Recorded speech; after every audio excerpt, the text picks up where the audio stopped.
It's Friday, 7:30. I'm Andy. I'm Debs. And I'm Craig. Welcome to Codes of the Unknown. Don't be afraid.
Hello. Hello. You don't like that? Vamp Yeah. it up a bit. The longest intro in the world. I know. Did a new intro. Someone asked for a scary countdown. So I got that. Yeah, well done. Right, let's kick it off. So tonight we joined with Craig Bryant from Pendle. Is it Paranormal Pendle Podcast? Yeah. So for those that don't know who you are or what you're about, would you like to give them some info? Yeah, sure. Okay, so I live in Lancashire, very close to Pendle Hill. So I'm on the eastern part of Lancashire. It's quite rural where I live. Lovely part of the world. Pendle Hill, of course, is famous for the Pendle witch trials of 1612. But there's also a lot of other history around here as well. It's got loads and loads of paranormal activity, UFO sightings, and all sorts of stuff. I started out as an author. I wrote a book a couple of years ago called The Shadow Man of Accrington, which is on. Brilliant book. Thank you. It's on Amazon. I'm currently writing my second book. Yeah. About 12 months ago, I decided to dip my toe into the world of podcasting. Mm-hmm. So I now have a podcast called the Paranormal Pendle Podcast. And I suppose really I just collect stories from people. I talk to people, collect stories. I've had quite a few experiences myself over the years. A lot of those are in the first book. And that's basically me. Cool. Yes. Excellent. Looking So, forward to the second book. yeah. Do you want to give the names of the books? I know you give the first one, Shadow Man of Accrington. That's the first one. That's the Shadow Man of Accrington. That's the one. That's available on Amazon as we speak. The second book is I'm about halfway through, but it's untitled. I've got an idea for a title, but until I've finished it, I'm not 100% certain what I'm going to be calling it. Yeah. But I've got a rough idea. Okay. Hopefully it'll be finished the next month or two, but it's just finding the time to actually sit down. Once I start writing it, I'm fine, but it's finding the time to sit down and write it. That's the problem. Yeah. Yeah, because you know you're going to need the time during and after. Keep going. Yeah. So with the podcast, you said you've been doing that for a few years. Well, about 12 months now. Oh, 12 months, sorry. Yeah. But how's that going? Yeah, great. I've had some really good guests on. I will be doing, I've had Deb on. She was one of the less successful guests, but there you go. Yeah. You said really good ones. Yeah, I'll be doing episode 20 next Tuesday. I'll be interviewing Ronald Kinsella. Yep. I've interviewed Philip Kinsella. So I'm doing the twins. I interviewed him last week. Yeah. And it's a mixture of UFO, UAPs, conspiracies, paranormal. I've interviewed some local ghost hunters isn't the right word, but mediums, for instance, investigators from this neck of the woods, which is always good because I want to try and keep things as local as I possibly can to the northwest of England. But you've got to go further afield sometimes. So, I'm really pleased with it. I've had some really great feedback. It's available through everywhere, basically iTunes, Amazon Podcasts, Paranormal UK Radio host it for me as well. Yeah. And it was the fourth highest listened to podcast on Paranormal UK Radio in December, apparently, which I was quite surprised. Brilliant. So yeah, it's going really well. Yeah. Excellent. That's good. Well done, that man. Thank you. Cool. So what was it that first got you into this fringe? Well, my big interest really is the paranormal. Although I do stuff on UFOs and UAPs and other things as well. My real interest is the paranormal, and I've always been interested in ghost stories ever since I was a kid. I used to spend a lot of time at my maternal grandparents, and my granddad Bill was a really good storyteller. And I have memories of sitting in front of. They had a range in the back room. It was a proper. This is going back into the 1970s, and it was a proper old-fashioned 2 up 2 down mill workers' house. So they had open fires everywhere. They had a range in the back room. They had a parlor in the front room, posh room. That nobody was ever allowed to go in. Oh yeah. Right. And we used to sit in front of the range at night, me and my granddad, and my granddad used to tell me ghost stories. And looking back on it now, I'm surprised he didn't frighten me to death, and I couldn't. The room I used to sleep in at the house actually used to frighten the crap out of me because it had wall to ceiling wardrobes on one wall, and I was always terrified as to what was living in there, because it's like a sort of 6, 7, 8 year old kid, it's quite frightening what's in there if when your imagination's running riot. But so really that's how my interest in the paranormal started. And I've always been interested in ghost stories. I've always bought and read books about especially about local ghost stories, from Lancashire and the surrounding areas. So that's been my sort of main love really for most of my life. Right. Cool. So, have you had many encounters?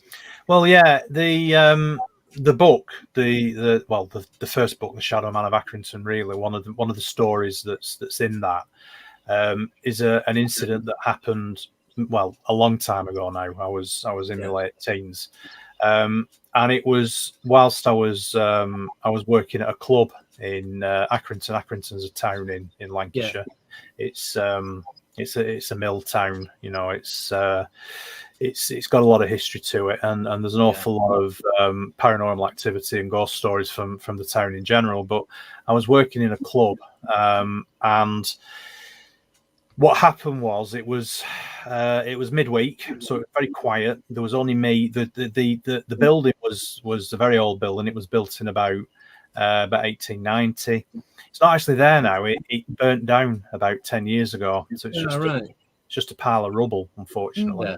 But at the time, it was a really impressive, Gothic style, 3-storied, big, massive stone built building, and it had a lot of history to it. And there were 3 floors, and there were bars on each floor. And the bottom floor was where the members' bar was, and it was a midweek, very, very quiet. There was nobody in, actually. There was just me. And to the side of where the bar was, there was an opening, like sort of serving hatch that went into a snooker room, and they had 3 full-size snooker tables in there. The big 12x6 snooker tables. There was nobody in. We'd had a few customers in it, and it was getting on. And this was in the old days, when we used to close the bar at 10:30 or whatever. And I actually saw what I later recognized was a shadow man, or a shadow figure, a very tall, thin, dark figure, which was looking through the serving hatch towards me. I was stuck behind the bar, and it was looking through the serving hatch towards me. It was tall, thin, it was wearing a hat, and it just appeared out of nowhere, and I was stood probably only about 10 feet away from it at the most. It was a shadowy figure. There was no features, no facial features or anything like that. But I could see its arms were outstretched, and they were actually on either side of its body, and they were actually on the bar, and it was sort of leaning forward, looking over the serving hatch. And I could see it was there for probably about, I don't know, maybe 5-6 seconds, which, is quite a long time when you're looking at something you don't expect to be there. But what happened after that was really interesting, because it sort of disappeared as quickly as it appeared. Yeah. And the guy that was the steward of the club, he was actually upstairs in one of the top bars, stocking the bar up. And we used to have like an internal phone system in the good old days before we had mobile phones. And so I rang up the top bar because I knew he was up there. He was called Bernard, this guy, and I rang up and I basically said to him, I think you need to come down, because obviously, at this point I was crapping myself. Yeah. Like you do. And he came downstairs and he walked through the door into the bar, and he just looked at me and he said, "You look like you've seen a ghost." And I said, "Well, strangely enough, I think I have." Now, bearing in mind, I was about 18, 19 at the time. Yeah. So nothing fazed me, and I was all right, cocky little so-and-so as you are at that age. And he just said, "Oh, you've seen it as well, have you?" And I said, "Well, what do you mean?" He said, yeah, lots of people have seen it. Tall, thin shadow that goes around the snooker room." I said, "Yeah, that's exactly what I saw." I said, "It was leaning through the serving hatch, And I said, "There's lots of people seen it." I said, "I've seen it a few times." And he said, there's been people who've worked here behind the bar who've seen it, put the coat on, left, and never come back. Customers have seen him as well. So yeah, that was quite surprising, really. I expected him to say, you're imagining it, or you're being you're a loony, or you've been supping too much behind the bar. But no, he'd seen it, and quite a lot of other people had seen it as well. So that was the first experience I had. There was other experiences that I had in that particular place as well, that went on for over about 4 or 5 months, something like that. And then I eventually left because I was at college at the time. But yeah, there was poltergeist activity up on the 3rd floor. There's flying glasses. There was all sorts of stuff going on. So there was quite a lot of activity there. Yeah. Right. So what? Can you say the name of the club? Sorry, it's only because I know Accrington quite well. I've got. I don't. There's no political affiliations here, so don't start booing me. It was actually a conservative club, believe it or not. Right. Right. Yeah, very topical, obviously. But that's not my political persuasion. It's just that my dad had a member there, and my dad got me a job there when I was at college. So, right. So yeah. I've got a question from Pat, who's asking, Craig, what do you think ghosts are? Wow, good question. $1 million question. I don't know. There are a number of theories, aren't there? They could be, residual energy from people who have passed on, Yeah. irrespective of whether you believe, that there's heaven or not. When somebody dies, maybe they leave behind some sort of residual energy. There's the stone tape theory. They could be portals to another dimension. They could be portals to another time. I might have been seeing echoes of something from the past, from the future, from another dimension. It depends really. Some ghosts are replays like this, so it's almost like it's a recording. And there's an example of that in the book. There is a school in a town called Darwin, which is near Blackburn. And that has got a massive amount of paranormal activity, really, because of what the school's built on. And there's a ghost of a woman who is seen at all times of the day, even during the day, being seen by staff, by pupils, going back years. The school's about 12, 13 years old now, that's all. But she's seen walking through the canteen area, and she follows the same route all the time. So she's obviously a recording. But I've heard of time slips. There was a time slip episode, actually, literally about 200 yards down the road from where I'm talking to you now, on the site of a Victorian cotton mill that used to be in the village where I live. So there's lots and lots of theories. Some people will try and put a scientific spin on it. Some people won't. Yeah. The answer to your question is I don't know, but I'm willing to, I'm willing to find out. Let's put it that way. Because I'd love to know. I'd love to know. I think like you say, it depends on the circumstances, doesn't it? Say, and the type as well. If you're thinking of somebody that's passed on and whatever, you're more likely to see them sort of stood there. Yeah. There's poltergeists as well. The poltergeist fascinate me, and the theory obviously is that especially if you've got teenage girls, especially, but also boys as well. They're giving off emotional energy that can sort of act as almost like a magnet. And I'll tell you later about some stuff that's been going on actually in my house, and I'll tell you. I'll tell you what I think the theory of that is as well, and that's poltergeist activity as well. So that's only just started up recently. I don't know whether I mentioned it to you last time I spoke to you, Deb. I think I might have done. The piano. That's the piano. You've got to tell me about that. Yeah, I'll tell you about that later. Things have really moved on since I talked to you. Quite scary. Nickname wants to know, anywhere in the world, where would Craig like to investigate? The Queen Mary. The ship.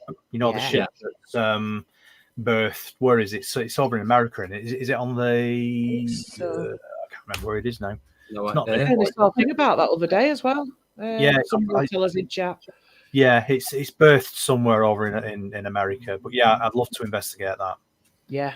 I saw a video on YouTube where they were investigating on there. There were a lot of clanking noises and things that were happening that shouldn't have been happening, and well, there were some footprints appeared because they had an indoor swimming pool. That's right. Which is dry, obviously now, but there were some wet footprints appeared, which really freaked me out. that is quite freaky. Nobody's ever come up with a ship before. Normally everybody goes skinwalker ranch. I know. That's top of the list, isn't it, for everyone? I've never really sort of done any research or reading up on that. So it's interesting. You want to do, when you get some time. I think it's just because of so many different things are happening in this one vicinity. That's why it's so interesting. Yeah. Pat's just said Long Beach, California, I think. Yeah, sounds about right. That sounds. Yeah, that rings a bell. Somebody asked a question about shadow men. There we go. Nickname. Are there any shadow women? Hang on, there were one before that, wasn't there? Yeah. Have you had any reports? Jal. Does Craig think shadow people are living or non-living entities? Good question. I don't know. if they're an echo of something that's happened in the past, then no, they're not. But if it's another dimension or almost, like a portal to a different time, then yeah, they probably are. I certainly think there's some intelligence to them from what I can read, and the research that I've done, and from what I remember when I saw mine, it seemed to have a purpose. It wasn't just like a replay, if you know what I mean. It seemed to have an intelligence to it. So yeah, probably in that case it was. Yeah, definitely. Yeah.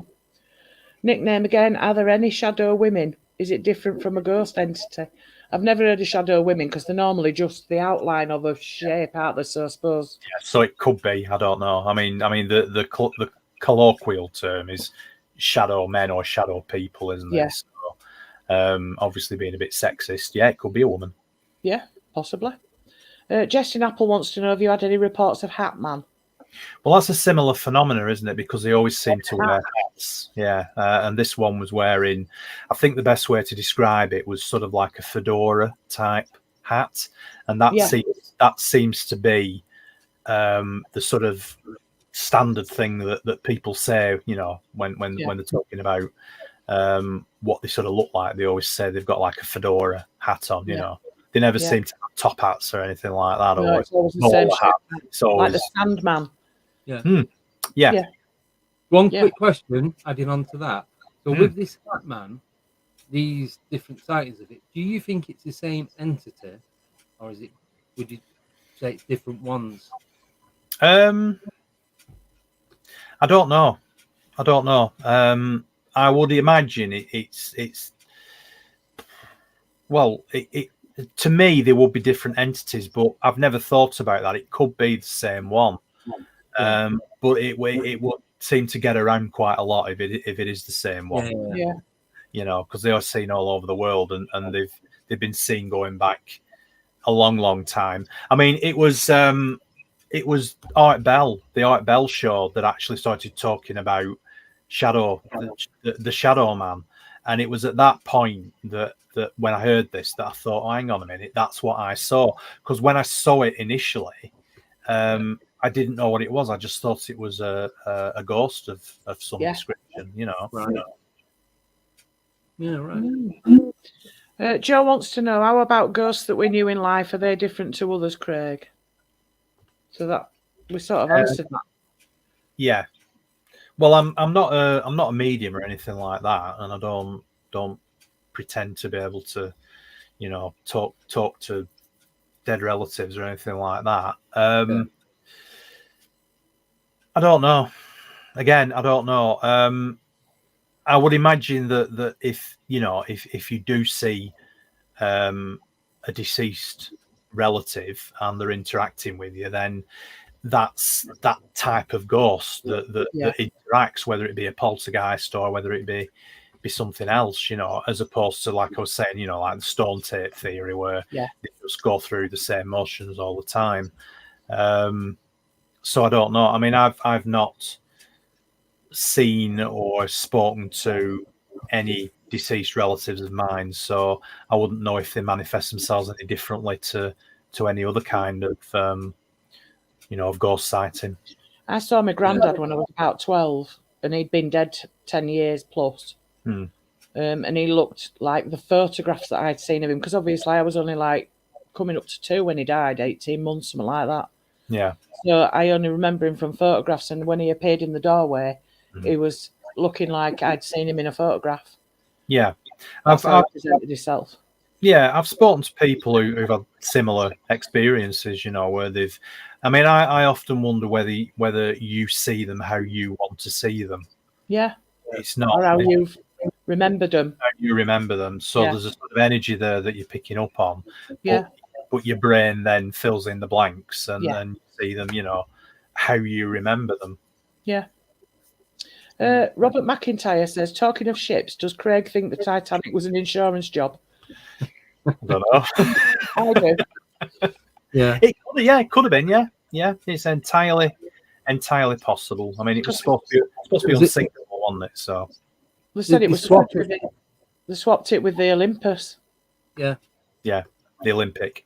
Yeah, I knew it was sort of like that. Cameras, ships, the cost of it, the cost to run it and all that was more than what they could afford. It was like into the hundreds of thousands at the time, and so apparently it was swapped.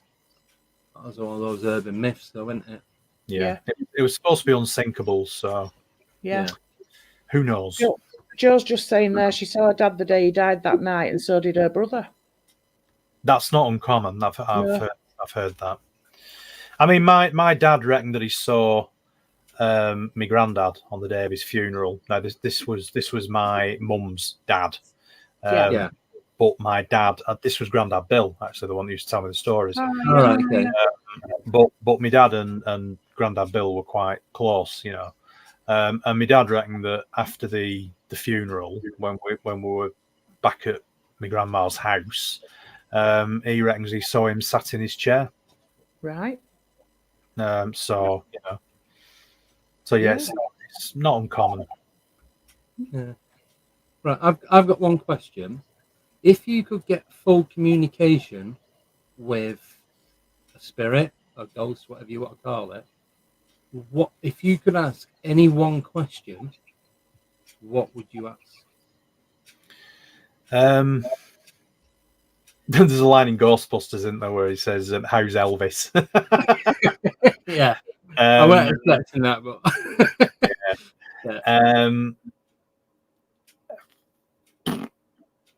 where do you go when you die? Yeah, and what's I'm only asking that. I got asked that last night, and I was like, right. "Oh," but I didn't have an answer. No, I had to think on my feet. I would like to know what happens when you die. Yeah, I don't want to know, but I'm curious, if you know what I mean. Yeah, curious to find out. You know, what happens? Where does your energy go? You know, am I going to be proved that there is a spirit? Because I don't know whether there is or not. But you know, where'd you go when you die? That's Would we all go the same way? Yeah. Or do we all go back into like one big energy source? Thing we don't know. Who knows? We don't know, do we? So it's a journey that everybody takes, but nobody knows where it goes, where you go to. Yeah, that's it. Tim Brennan's asking, Craig, do you feel the deceased are often more present in the first 3 days after passing? Well, I've heard quite a few stories, like I said, about you know, people seeing departed relatives on the day that they die, or the day of the funeral, or you know, within a very short space of time of them passing on. So yeah, it would seem to suggest that when somebody passes on, they're more likely to come back, or more likely to be seen, or try and communicate with you, you know, within a relatively short space of time, rather than come back, you know, 20 years later. Yeah, I'd agree with that. Yeah. Nickname's asking, where is Craig currently investigating? Where? Yes. Pendle Hill, the witches. So I'm looking at. Everybody knows about the Pendle witch trial. What happened when they were taken to Lancaster Castle. Yeah. But what's not often told is what happened before that. So the investigations that were made by the local magistrates, who interviewed all the suspects at a place called Reed Hall.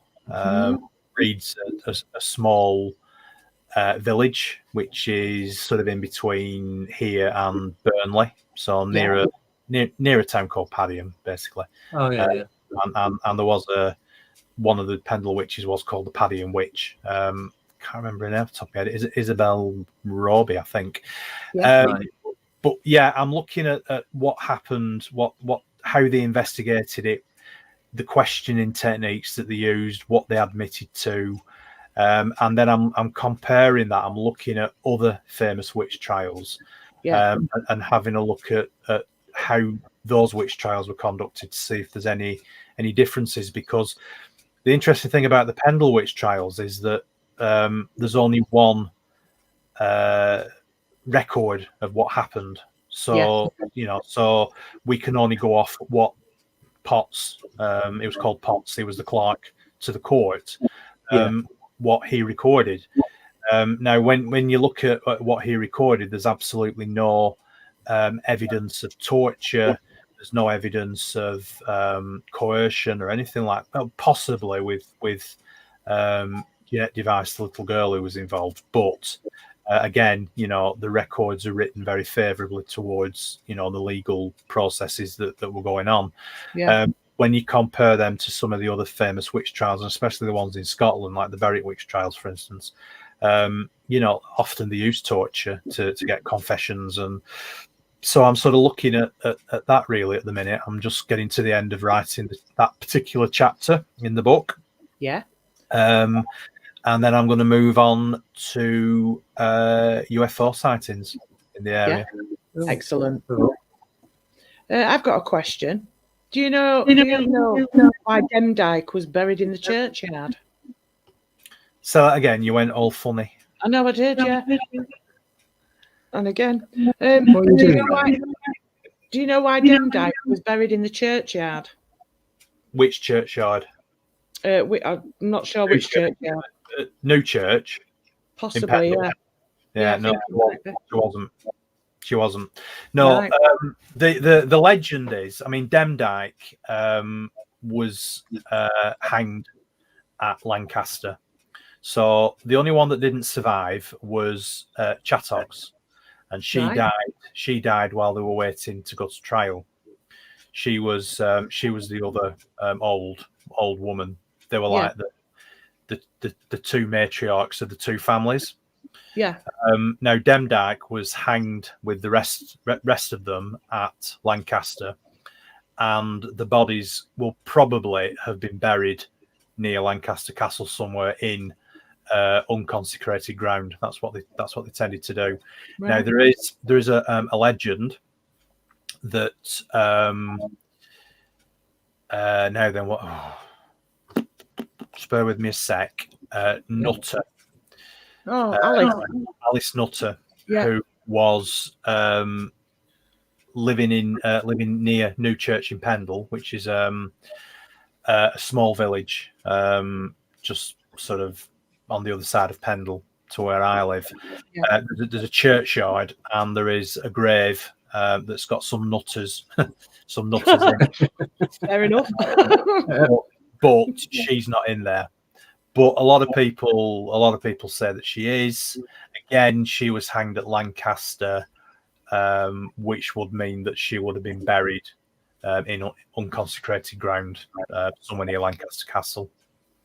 Right. So it's just like a local myth that's grown up. But the graveyard at New Church is significant because there's evidence that there were some bodies that were dug up by Demdike, right? And parts of the bodies used in certain rituals that they engaged in, that they believed was witchcraft. So, right. So that's where it sort of probably comes from. Yeah. Nick was asking, any UFO sightings in particularly compelling, Craig? Yeah, 2012 was a particularly interesting one. There was an object seen above Pendle Hill from all sides, so from the Clitheroe side and from the Burnley side, which is the other side of the hill. It was a bright light that was hovering over the hill for about 3 or 4 hours. Very, very bright light. The police were involved. They sent cars up to have a look. They had numerous reports from people all over the area. It made all the local newspapers. There were people interviewed, left, right, and centre. Yeah. So yeah, that was one that was never explained. This object just disappeared. It did the usual shot up at high speed and disappeared. But it was above the hill for about 3-4 hours. That's a significant amount of time, that, isn't it? It is, yeah. There's a Bronze Age burial site on the top of Pendle Hill as well, which is interesting. Right. So I've never been up. I need to come to Pendle Hill. I need to have a look. It's a steep climb. It's all right. No, it's a steep, very steep climb. Walking. Well, you got to walk up to the top because the views from the top are amazing, especially on a clear day. Don't they have a train? No. You can get a taxi. Broomstick. Hire a broomstick and fly up if you want. Yay! Don't need to put me up. I've been up Pendle Hill once. It was after a night out and everyone was going up there to party back in the day. I was only like 19, 20. Couldn't do it now. No. So, yeah, that's the only time. I don't remember much of it. I did one too many beers that night. But just going back to the witch trials, have you ever looked into the ones in Salem in Massachusetts? A little bit. It's funny actually. I was talking to my wife about the witch trials. Yeah, Sarah, because she's a history teacher. Oh, right, okay. We were talking about the Salem witch trials, and the interesting thing is they think that it was sort of like a mass hallucination that was going on because of this. The way that they used to store all the grain and everything, when it became damp, it used to get this sort of like mold on it that was like a hallucinogenic. And it's been documented that this has happened in other places as well. But they think that the Salem witch trials was sort of like a mass hallucinogenic trip, basically by the people who lived in the town, and obviously there were a number of people who were accused of witchcraft, and it just sort of spiraled from there, really. But I think I don't know whether they burnt them or not. I mean, I know we didn't burn witches in England. We were one of the only countries in Europe that didn't burn witches. We only hanged them. Yeah. But in Scotland, for instance, Scotland were completely different. I mean, they allowed torture to get confessions, which again, there's no evidence that any torture was carried out in English witch trials, and they used to burn the witches in Scotland, which is again it's what they used to do in Europe. So I think it was similar in Salem, but it's not something that I've really investigated, but I will do when I get time, because I think it's a very interesting story. And again, it'd be good to compare what went on there with what went on around here. Yeah. Well, one of the reasons is asking, I was lucky enough to go to America 3 years ago. I actually went to New York, but we went up to Salem. It's just outside Boston. It's a very, very, it's one of the strangest. I'd say it's a village more than a town. It's not really, it's got its own, it's right on the coast. And it's a really weird place. Yeah. We went into the museum and the area where all the witch trials and that went on. And it was midweek. It's like late afternoon, and it's like a desolated town. There's virtually nobody about. It's just a really peculiar feeling as you walk. Ghost town. Yeah, but it's like you'd think. I was there in March. It's beginning of March, and you'd think it'd be really busy. But there's not many cars on the road. There's no one in the shops. Nothing. It's just a really strange place. The same as well. Would you like to? Yeah, that was why I asked that, because I was reading up on stuff while I was there. I can't remember it all. It was on like little flyers and posters and all that kind of stuff. Yeah. But I think you're right with the burning. I'm 99% certain they did burn them in Salem. I think they did. Yeah. Was that your familiar, Deb? Yeah. Too bloody familiar, if you ask me. Yeah, no, it is. It's an interesting story, and obviously, it's sort of like the biggest, most famous witch trials. So in America, and obviously it was around about the same time really as there was stuff going on here and in Europe as well. So obviously a lot of the ideas that were happening in England and Scotland and the rest of Europe probably ended up being exported out there to the new colonies, and that's obviously how things went. Oh, yeah, it's escalating in the way they did. Interestingly, and I've been trying to speak to this lady for a while now. She's been a bit poorly, unfortunately, and she's actually been in hospital. She's had 2 bouts of COVID. But I'm hoping to interview a lady who's actually a Wiccan. She calls herself a witch. Yeah. And I'm hoping to have a chat with her for the podcast. Just because I'm really interested in what her beliefs are. So yeah. But hopefully, fingers crossed, I'll be able to speak to her soon. When she's better. That'd be good. Cool. Tim Brennan wants to know, Craig, any stories around Ogden Clough which flows around Pendle Hill? Not especially, no. Although I believe that there was a sighting of a sort of orb, which somebody reported had appeared just above the tree lines. They were down near the Ogden Reservoir, which is at the foot of Pendle. So there's a couple of big reservoirs there. I think they parked up late one evening, and there was a sort of bright orb appeared above the trees, and they were out walking up towards the side of the hill, and it followed them allegedly, or this woman said, this woman reported that it had followed her. This is going back 15 years now. It was a report that I found online when I was looking up, reports of UFOs around Pendle and stuff. And there was an email address on it that I emailed, but I never got anything back. Right.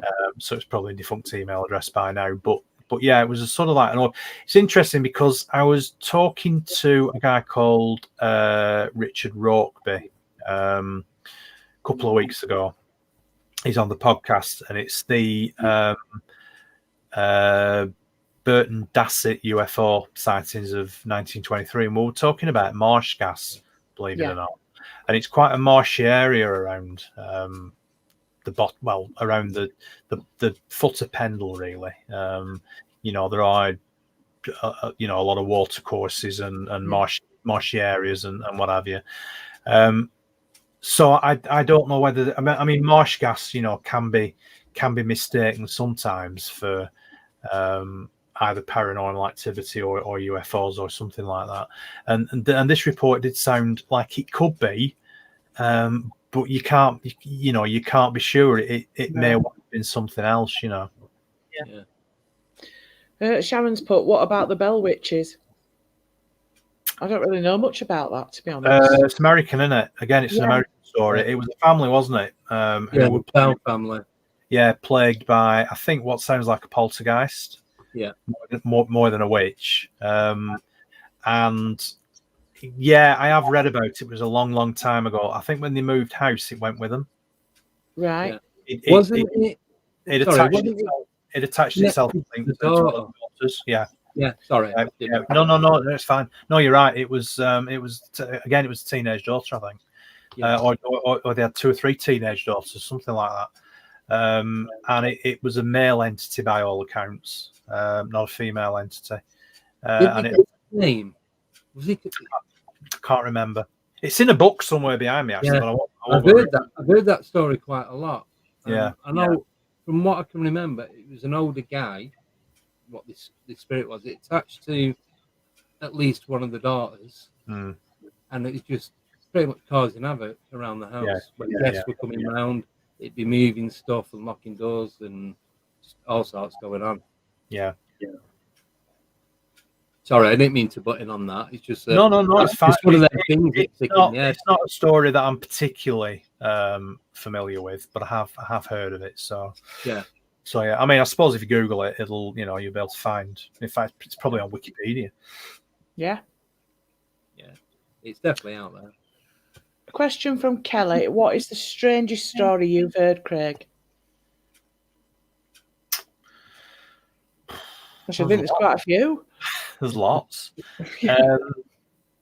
Yeah, the school that I mentioned, the one in Darwin. Sorry, I think I'm getting a bit of feedback, so I do apologise. No, it's all right. We can't hear it. Just keep going. Oh, all right. Yeah, the school was well. There was a church demolished and a graveyard, and a lot of bodies were exhumed before they built this school. And there was a big uproar locally about it. It was in all the newspapers. I've read some of the newspaper clippings.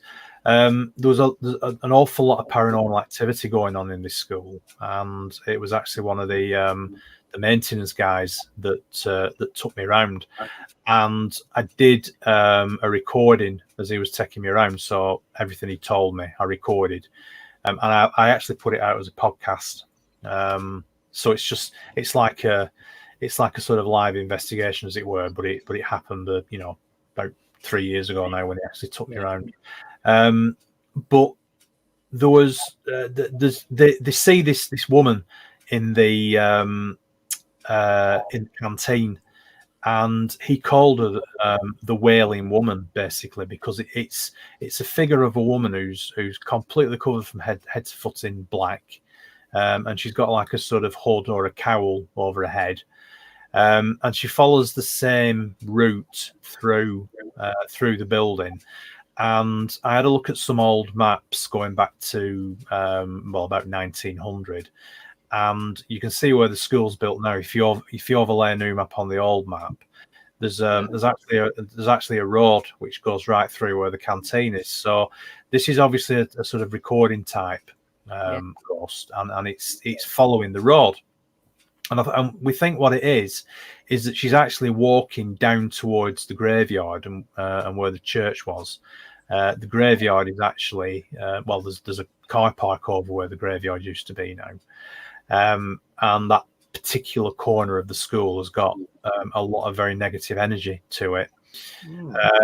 And it's like a recording, and we think that it's probably somebody who in the past was walking down towards the church to the graveyard, either to a funeral or did somebody in the family had just died, because she's screaming, she's wringing her hands, and she's screaming and crying, and they can hear it all over the school, even in broad daylight. Pupils have seen it, kids have seen it, staff have seen it. There was one of the dinner ladies was confronted by her face to face when she was carrying a tray of food out from the kitchen. She opened the door and she was stood there.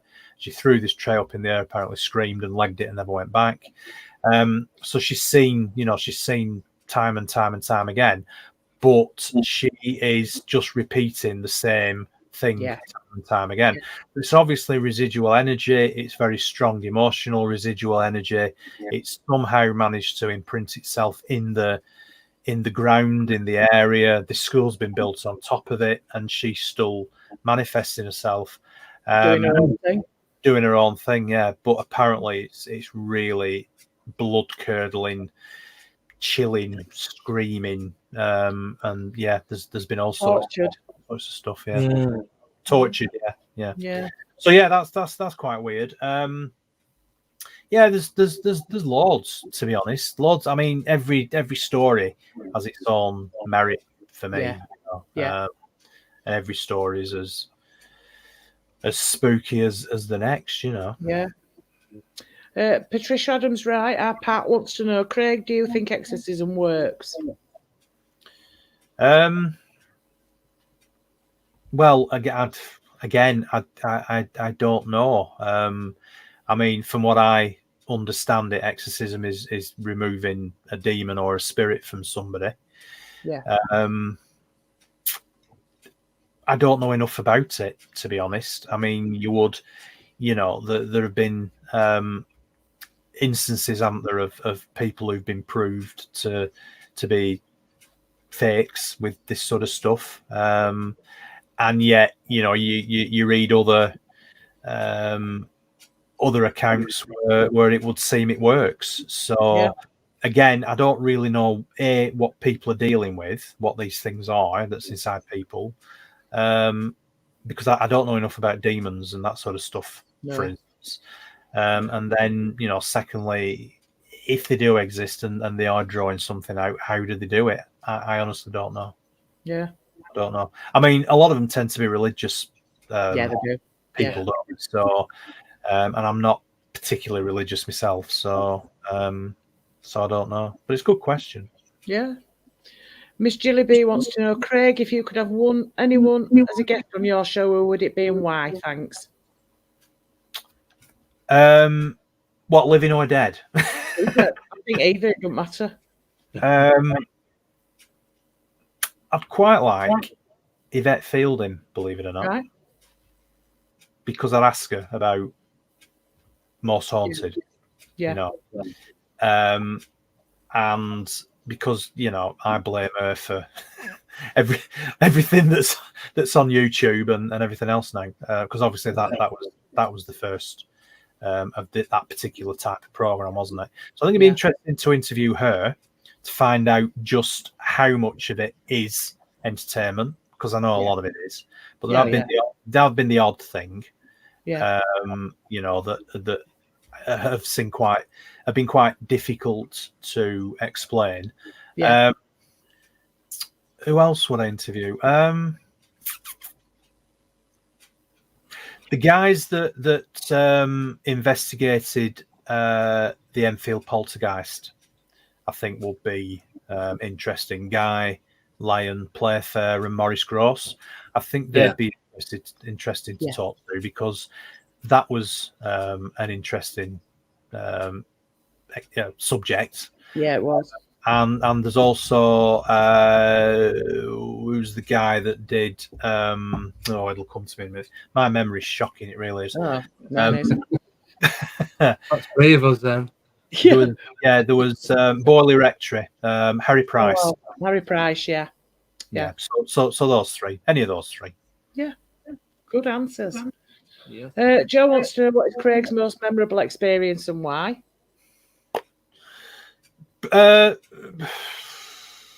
Probably that Shadow Man sighting, to be honest. Because it stuck with me for so long. Yeah. And it was something that I always used to think about, before I started doing proper research into it as I got older. But that's probably the one thing that stuck with me most of my life. Yeah. Steve Trees wants to know, any dogmen on Pendle Hill or reports of dogmen? Not that I know of. Obviously. What are your thoughts on cryptids? There is definitely something out there, because there are a lot of sightings. Yeah. Winter Hill, as you know, Deb, is a sort of centre for cryptids around here. So Winter Hill, for people who don't know, is near to Bolton. Which is sort of northwest of Manchester. There's a lot of sightings up there. There's a lot of animal mutilations. Same over Todmorden way. Yep. I think a lot of them are big cats, to be honest. But I don't doubt that there are other things that we're not entirely sure of. Yeah. As for Dogman, again, I've heard reports. I've spoken to Mick. I interviewed Mick McLaren. He spoke about, reports that he had from people of, these huge man-size and bigger dogs, canines. Some of them seen at distance, some of them running along the side of cars. At 30, 40 mile an hour. I know Paul Sinclair up on the northeast. He's done a lot of research into similar phenomena. So until I have it's like with anything, until I have absolute unrefutable proof that something exists, then I've got to keep an open mind, or it doesn't exist. Yeah. You know, I've got to keep an open mind. But I've no doubt that there are things out there that strangely we don't see. I mean, we're a very populated island. However, you know, about 90% apparently of the British Isles isn't actually populated. No. It's just, you know, the sort of urban centres that where we all live that is, you know, the population centres, and you've got massive areas of unpopulated land that, I mean, round here, for instance, you know, we've got the Forest of Bowland, not too far, and that's hundreds of square miles of it is nothing really. I didn't realise it was so big. So there could be, you know, I mean, there's I am convinced that there are at least big cats. Yeah. Oh, definitely. Yeah. But anything else, until I'm proved one way or the other, I don't know. But I've not heard of any reports of Dogman on Pendle Hill, but there have been reports of people who've been out there wild camping and they've heard growls and howls and you know, all sorts of strange things in the middle of the night. So I've no doubt there is stuff up there. I don't think I'd be able to get my tent together and bugger off, but I don't think I could stay in my tent either. I don't know what I'd do. No, I know exactly. So you won't want to be in that position at all. No. Johnny Appleseed wants to know, what is Craig's most convincing personal? Oh, we've had that, haven't we? Probably. Yeah, kind of. Probably the Shadow Man. But there's been some pretty convincing stuff going on here recently. Which has been quite odd. We'll be listening to that in the second half. We have a little 2-minute break at 8 o'clock. No worries. What is it? What are we on now? No, 8, 3 minutes. We got time for another question. Yeah. Rick Allen wants to know, does Craig have any thoughts on why all these different phenomena are on the increase? I think lockdown's got a lot to do with it, or the fact that, you know, the way that society has been for the last couple of years, we've obviously had to live a different life. I mean, I've certainly noticed that wildlife, for instance. Now, I know this isn't paranormal or anything like that, but wildlife, for instance, has become. I mean, I've seen deer going past the field behind our house. There are a lot of deer around here, which is one of the reasons why I think there's probably big cats around here as well. But they don't normally come out during the day, and you don't normally see them, you know, running across the field when you're just looking out the window in the middle of the afternoon. But it's because people haven't been out and about as much. Now, you know, with regards to sort of like UFOs, you see, I think it's all different. UFOs, there's been a lot of sightings, more sightings over the last few years. Are we getting close to disclosure? I don't know. Maybe. Is it the military? Yes, I think it is to a certain point, certain degree. When it comes to paranormal activity, is it because we're now more aware that these things can happen and we're more tuned into them? So people are seeing things, people are noticing things more. Again, it's a really good question, and you know, unfortunately, I don't have the definitive answer. But things are definitely on the increase. There's no two ways about it. Just before we go to the break, another question. Miss Gilly B, Craig, do you believe in Bigfoot? Never seen one. So I don't know. Do I believe in it? Yes, I do, actually.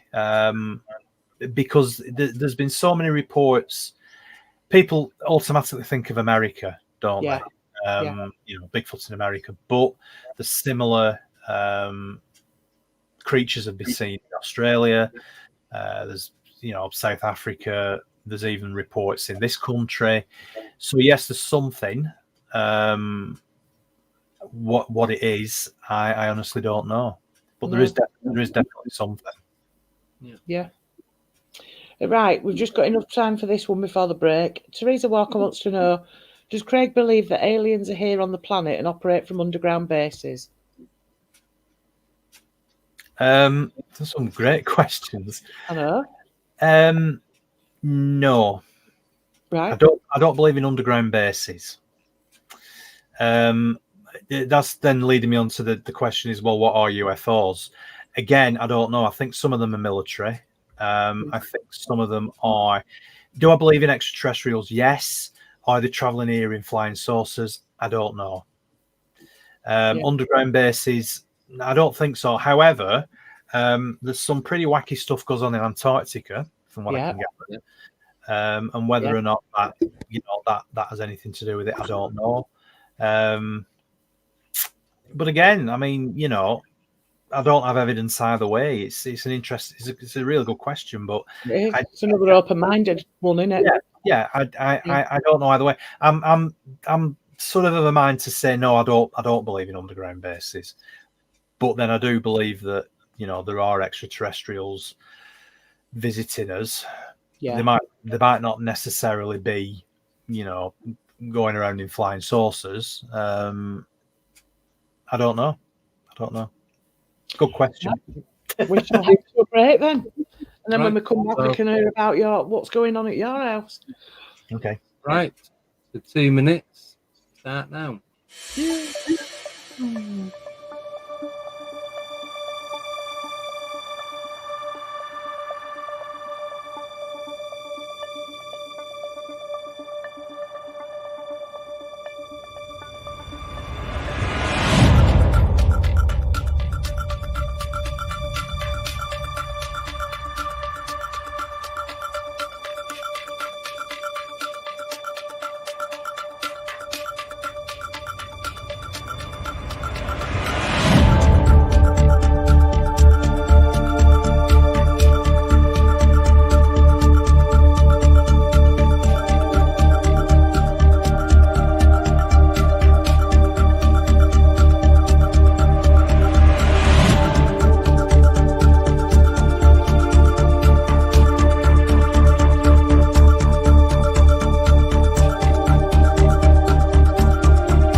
And we're back.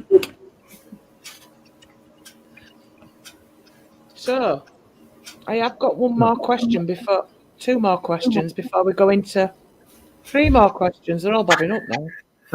5 more questions. 10 more questions. Right. I should have gone that bottle of whiskey, shouldn't I? You should have done. We didn't tell you. Never do it sober. More fun. Teresa Walker says, does Craig believe... No, I've done that one. Right, okay, Deborah, it's all right. I haven't got my eyes in. Nickname wants to know, who would Craig like to team up with and go on an investigation, I presume, in the UK?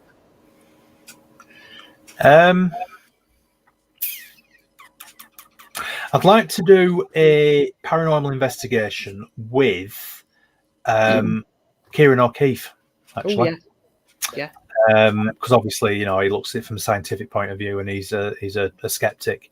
I'd like to go up to the northeast and actually meet Paul face to face and go out on an investigation with him. So I've spoken to him several times. He's a great guy. Oh yeah. So yeah, those two really. Yeah. Umbraman wants to know: is there any area of research Craig avoids intentionally? If so, which and why? I I'm very wary of possessions. Yeah. People who say that they're possessed. I've not actually come face to face with anybody. I've been trying to speak to somebody actually who is an expert in demonology for the podcast. And strangely enough, I've had 2 lined up, and they both let me down at the last minute, which was really really annoying. Yeah. But there's something that I don't know whether it's Hollywood that portrays it in a different way. But it's demonology, demons, possessions, that sort of thing. While it's interesting to watch it on a film, Constantine or whatever, I wouldn't really want to get involved in anything like that because I think it could be quite dangerous. And also like Ouija boards as well. Yeah. Which is actually, I've just noticed somebody there mentioning about Warner Street in Accrington. Yeah. I've got lots of thoughts on Warner Street. I've done a lot of research. I spoke to a medium actually on the podcast who did some investigations into Warner Street.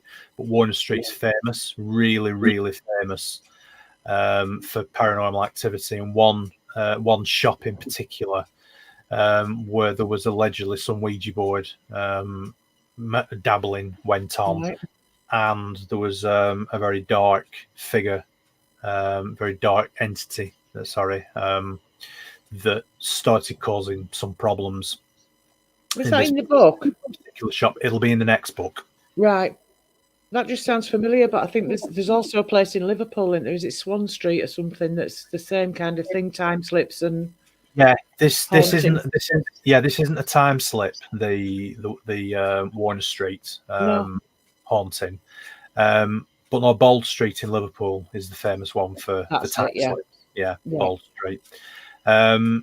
But Warner Street and the whole area. You see the area where the club used to be is very, very close. It's all within about a square mile.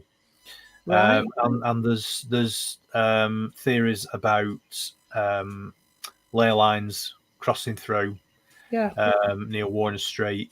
There used to be an abbey going back 1,000 years. Right. There's monks, black monks that haunt the area as well that have been seen. I've had people send me emails telling me about experiences they've had seeing these hooded figures. The police station and fire station in Accrington, which are both Grade 2 listed buildings, they're not police stations or fire stations anymore. They're just empty buildings, but they can't knock them down because they're the Grade 2 listed buildings. So there's a local group that does sort of ghost investigations and that into there, because again they are very close. There's a lot of paranormal activity in that area. There have been sightings of these black monks actually within the old courts, the magistrates' courts next to the police station. Yeah. So the whole area, Warner Street seems to be the centre of it. I mean, when I was growing up, because I grew up in Accrington and going back 40 odd years, people were talking about Warner Street being haunted then. It's not a recent phenomena that people have suddenly started, talking about. It goes back, 100 years or more that people have had experiences on this. It's a very, very haunted area. So that's going to be, I'll talk about that in the upcoming book as well. Yeah, excellent. Umbraman wants to know, hypothetically, who would play Craig in the movie of his life? George Clooney. I don't know. Who'd want to make a movie in my life? Flipping, that'd be boring. I don't know. It's a good question, though. Yeah, it's a good question. Keanu Reeves. There you go. I like Quack. Yeah, we'll have him. Yeah, we'll have him. Frankie Howard. As long as it's Kenneth Williams, you're all right. Kenneth Williams, yeah, there you go. Some people say that when I was younger, I used to look like Terry Christian. Remember Terry Christian? Oh yeah. Yeah. And I've also been mistaken for. If anybody ever watches, I Antiques Road Trip. There's a guy on there called Paul Laidlaw. Yes. He's Scottish. He lives in Carlisle. And I was in Lancaster recently. I was actually up there doing some research into Lancaster Castle. And a guy stopped me in the street and he went, "It's you, innit?" And I went, "Hey?" And he went, "It's you, innit? That bloke, him off." I said, "No, it's not." And Sarah was missing herself laughing in the background. You don't know, he was convinced I was Paul Laidlaw, so there you go. That's weird. Should have said and agreed with it. Yeah, he should, yeah. Do you want an autograph? Just to write anything. Blue Shift wants to know, does Craig use any special equipment like EMF meters, etc.? No, not at all. If I do go in and do any investigations into anywhere, or people ask me to go around to somewhere that's reputedly haunted, it's just what I see, what I hear, what I feel. Yeah. I mean, the school, for instance, there was the canteen. Stuart didn't tell me about what was going on in the canteen until afterwards, and both myself and Sarah was with me as well. We both felt physically sick when we went down into the canteen. It was a really unpleasant experience, and the only way that I could explain it, it was like being on a boat, standing on a boat in a really heavy sea. Yeah, I felt sick. I actually felt sick. And it was only after we moved out of the canteen that he actually told me what had been going on in there. So I think some people are more attuned to being able to pick up energies. It's like tuning in an old radio, with a dial. I think some people can do that. Most people probably can't. But I've never used any electrical equipment. I mean, I've no doubt that they are useful, but it's just I just don't use it at all. It's just what I see, what I hear, what I feel, what people tell me. Yeah. Is it credible? What's the historical value of a place? What's gone on in the past? What used to be there? You know, all that sort of thing. It's just piecing together evidence, really, more than anything. Yeah. Tim Brennan wants to know, Craig, what's your take on ley lines? Big believer in ley lines. Again, these lines of energy. I think a lot of it is geological.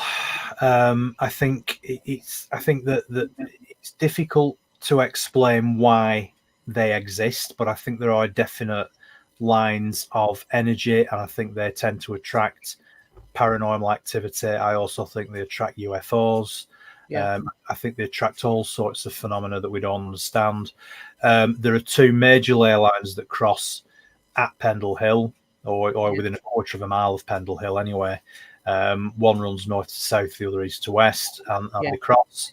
And I think where these lines of energy cross, especially where there's interesting geological things. So, for instance, Pendle Hill is there because it is limestone. So it's sandstone, and everywhere around it is limestone. So is there some sort of interaction? Is there some sort of magnetic force going on? I don't know the answer to that, but I do believe that ley lines exist, and I do believe they are some sort of conduit for energy, and I think they play a massive part in a lot of this phenomena that we see and hear about. Mick McLaren's the man to ask about ley lines because he's tracking them all.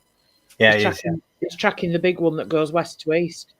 Yeah, well, that runs from the one that I've found, and I've found it in more than one reference. It goes from Preston, which is on the Fylde coast near Blackpool, and it crosses over the into Yorkshire and goes all the way up to the northeast coast, where near Whitby, where Paul's involved, and it passes through. There's an American air base at a place called Blubberhouses, which is near Harrogate. My husband used to work there. Right, well, it passes right through there. And there's also the other one as well up on the North Yorkshire Moors, Farlingdales. Passes through there. So you got to ask yourself, well, why are they there? why are these military installations on these ley lines? Yeah, definitely. So, no, it's a good question. That, Ancient Ruby wants to know, what does Craig think of sleep paralysis, and does he think it's spirit or other beings? Well, again, I don't really know enough about it, to be honest. And I won't make stuff up if I don't know the answer. From what I can gather, it might be a physical thing. I don't know. There could well be some paranormal explanation to it. A lot of people seem to think that there is. But again, I don't really know enough about it. But again, it's a great question. Yeah. Rick Allen wants to know, out of all phenomena, what scares Craig the most? Yeah, like I said before, demons. Yeah. And possession and that sort of thing. It's very, very disturbing. I would agree with that. Right. Patricia wants to know, is the EW line running through Castle Hill, Craig? East to west. Castle Hill. Not sure what you mean by Castle Hill. Sorry. Castle Hill rings a bell, but I can't think whereabouts it is. No, it doesn't ring a bell with me, to be honest. I don't know. I don't know any of the areas. The one that runs from north to south that intersects near Pendle is in the north. It's Castle Rig, which is a small circle. So that might be what I'm thinking of. Yeah. Nickname wants to know, is there anywhere south of the UK that Craig would be interested in, or in the south of the UK? In the south of the UK, Stonehenge is obviously an interesting place. Avebury, I think, is it called? Is another one. Yes. Aylesbury, Avebury Circle. Avebury Circle. Yeah, I mean the prehistoric, the old prehistoric monuments, I think, are really interesting. I mean, they're obviously there for a reason. Yeah. I actually really love London. Yeah, I love, the nobody else I know does. I do. The historical, the historical thing, aspects of London. A lot of old pubs, a lot of old haunted pubs. Quite like to do a haunted pub crawl around London, because I've been in a few, but never. Definitely, there'll be some spirits going on, but we're not sure which. I know. But yeah, it's the historical side of it that I find really interesting, and of course, where you've got a lot of history, you've ultimately got a lot of stories and a lot of legends and that sort of stuff. So, Pat's saying Castle Hill's Huddersfield. So I think it's going across. No, it doesn't. No, it doesn't go through Huddersfield. Huddersfield is a little bit too far north, I think. Yeah. I'd have to have a look at a map, to be honest, but I don't think it does. Yeah. Sorry. So now we're up to what's happening at your gaff. Get us told. Just before you do, how about Highgate Cemetery? Oh, yeah. Yeah, no, I'd love to investigate there as well. Yeah, definitely. That's got a lot of stories attached to it. A lot of interesting stories. And I'm also fascinated, believe it or not, by the London Underground as well. Yes. A lot of underground stations have got some really good ghost stories attached to them. And I've, there's quite a few abandoned stations as well that I'd quite like to be able to go in and have a look. But it always, whenever I go to London, I mean, I always feel like a country bumpkin in the big city, the underground scares the crap out. I always end up on the wrong line and don't know where I am. But it is really really atmospheric, isn't it? So a lot of them are Victorian stations and that, which have got their own atmosphere themselves. Covent Garden's the one I remember, because I didn't realise there was a lift, and you go up some spiral stairs, don't you? And it's up. I think it's the deepest. Goes on forever. He goes on forever, yeah. And I was dragging a big suit, so it nearly killed me when I got to the top, and then someone got out of the lift, and I went I think that's one of the oldest ones, And there's ghost stories around that and the area around there, because it's all the theatres and everything. So in Shaftesbury Avenue, on the area. Yeah, because I worked in London quite a lot. Because I live half an hour drive away. But I still love going to London as a tourist. Still love doing all the touristy stuff and all that. But like you said, there are a lot of dead underground lines. Yeah. That they're active to a degree that they could open them at any time. Yeah. But they're not active at the moment. So there's a lot closed of down. Yeah. You're just covered up for the time being. So, but they are accessible if you know where you're going, apparently. Yeah.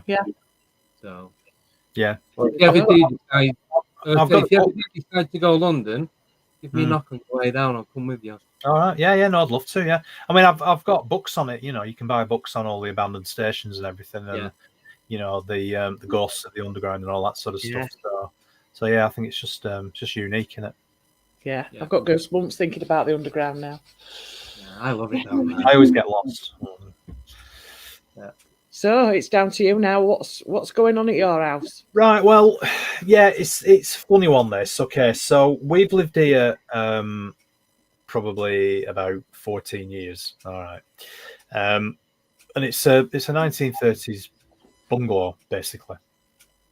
And we've done a lot of renovation on it. We put bedrooms upstairs and a loft conversion, all that sort of stuff. And when we first moved in, I expected there to be something here because of the previous owners who passed away here.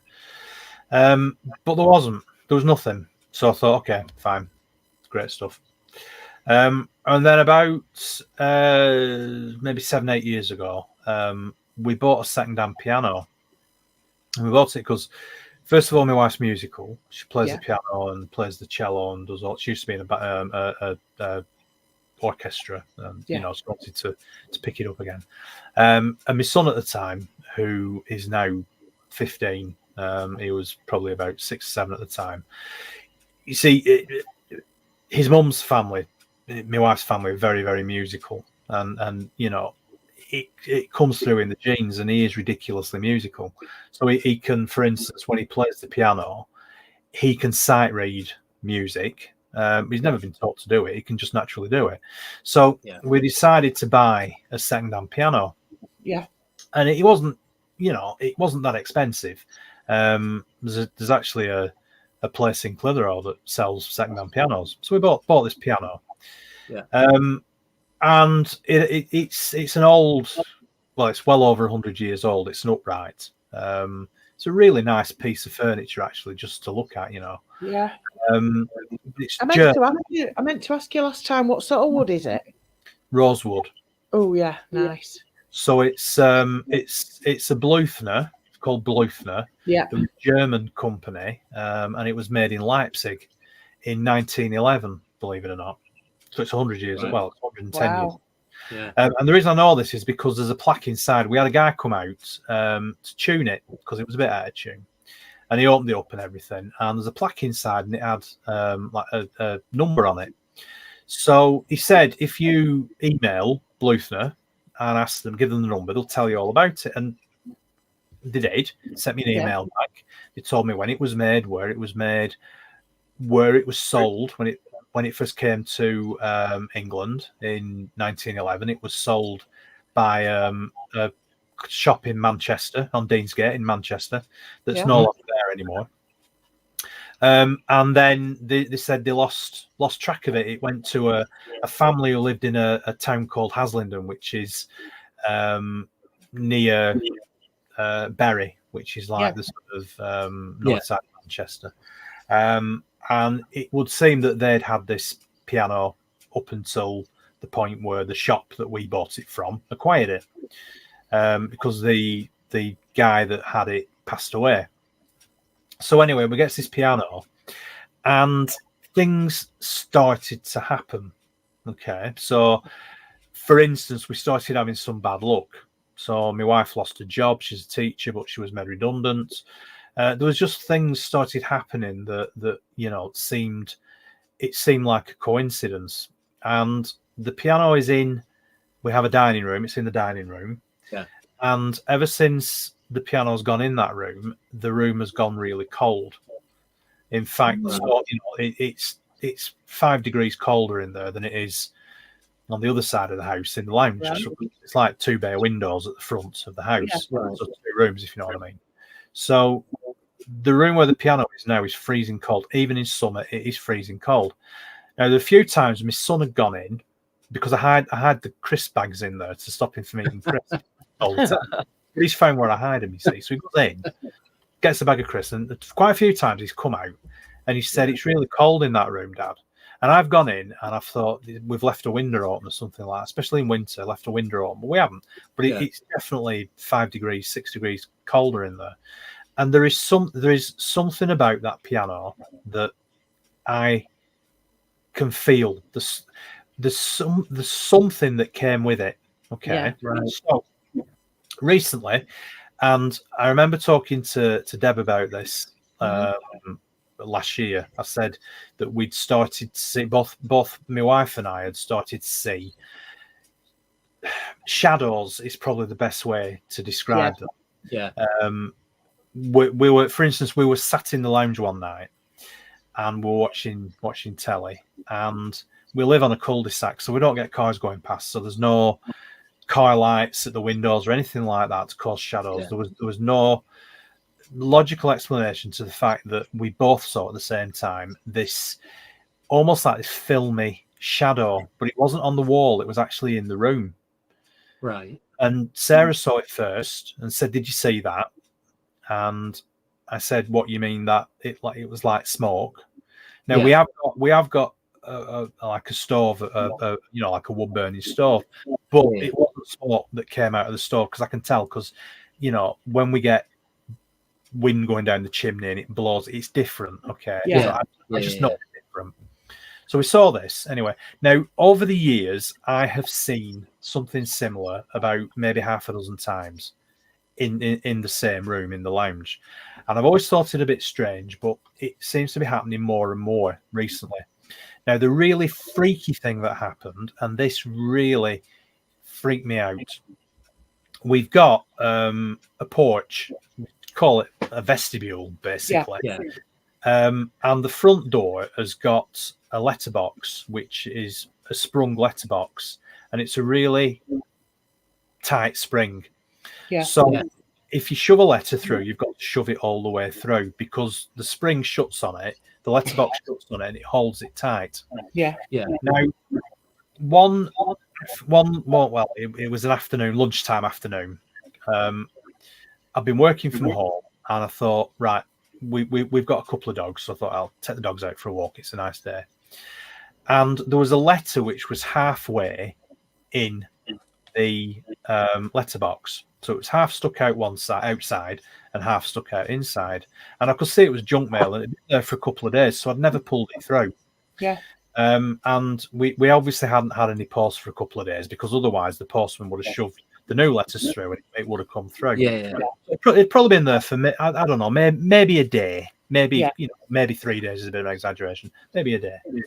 So anyway, it's stuck through, and I'm getting my boots on in the vestibule, and I've got the dogs there, and I'm putting the dogs' harnesses on and everything.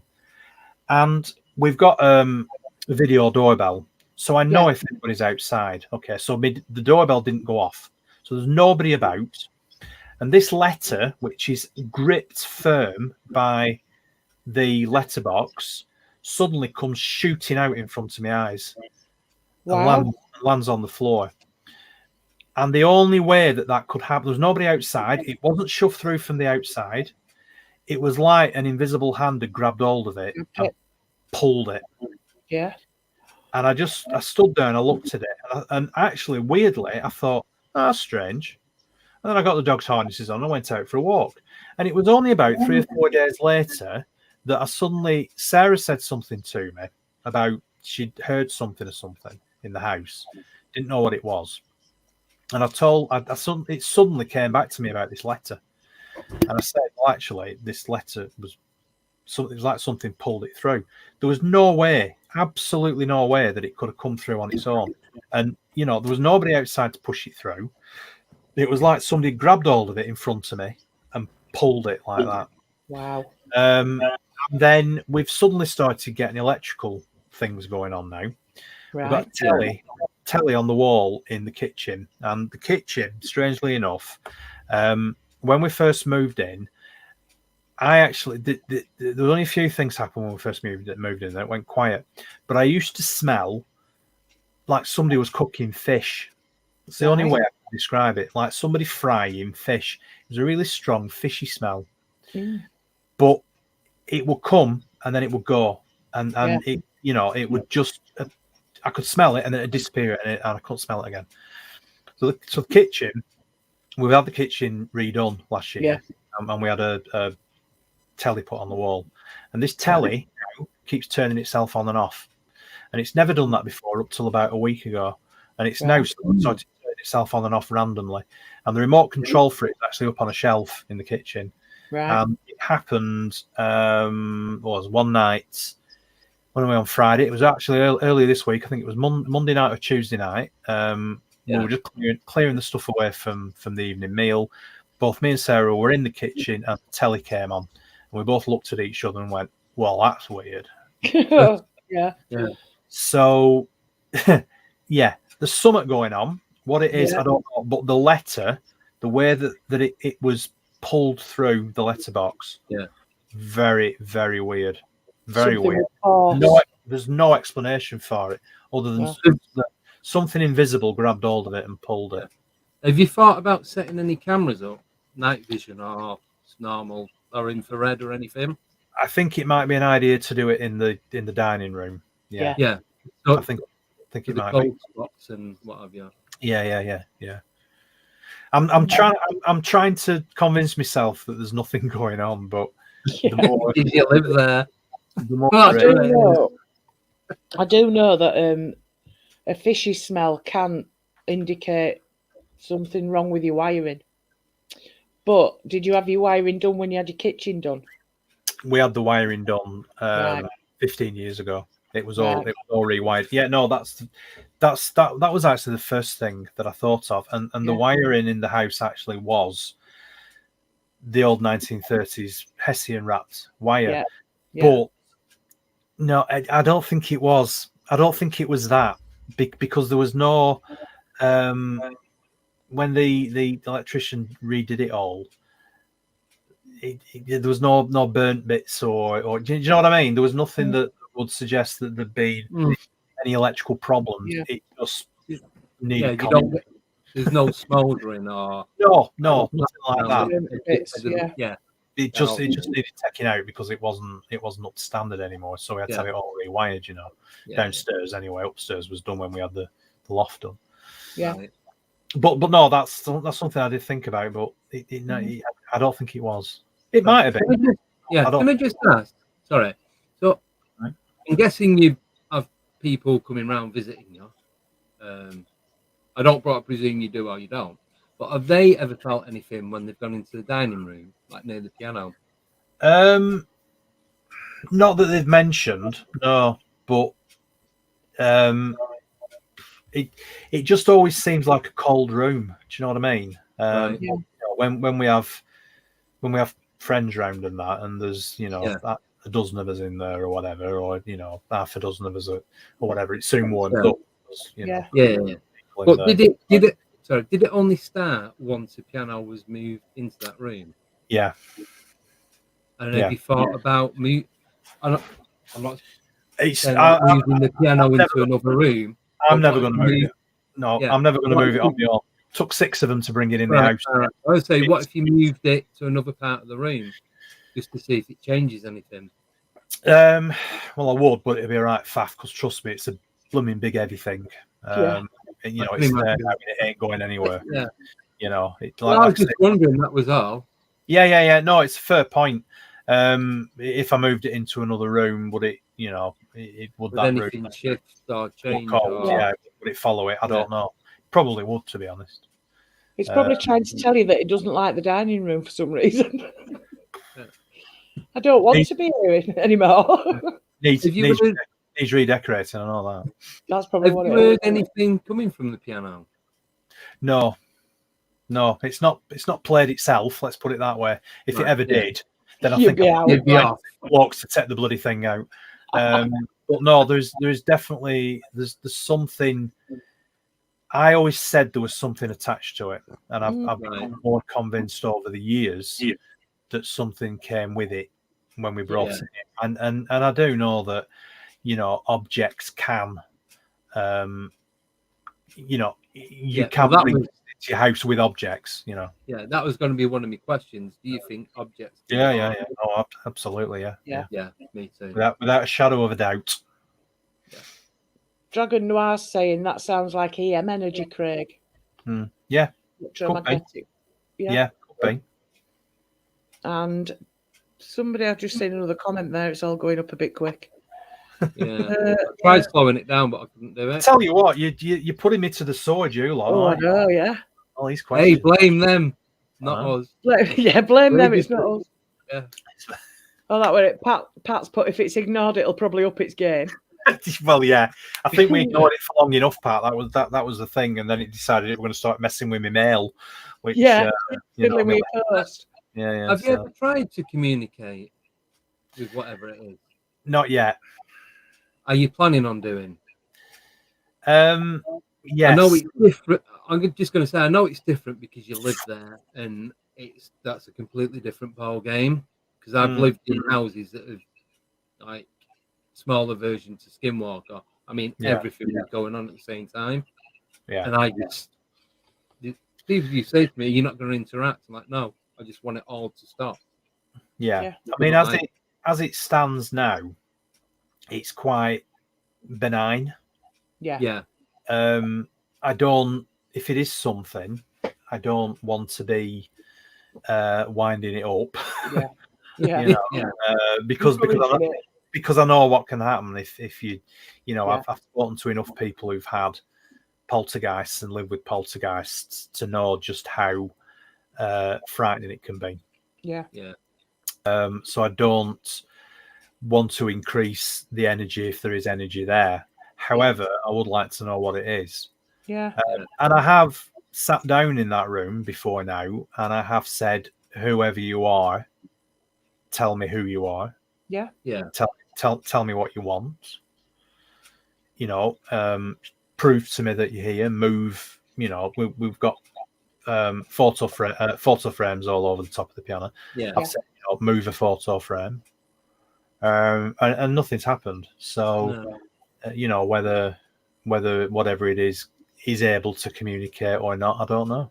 It waited a while and then she burst through the door. Well, that's it. Do you feel anything in any other parts of the house, or any? I don't know if you speak to your neighbours. Do they have any things going on? I haven't. No, I haven't spoken to my neighbour. Excuse me. Other parts of the house. Well, yeah, the kitchen is definitely. There's definitely some energy in the kitchen. Upstairs there isn't, because it's a new part to the house. You know, it wasn't originally part of the house. So yeah, just really the dining room and the kitchen more than anything. Are they next to each other? Separated by a hallway. Right. But the kitchen and the lounge are next to each other, but separated by a wall. Yeah. Lorraine's asking, I believe pets are sensitive to spirit. What about you three? Yes, I've got dogs. Yeah.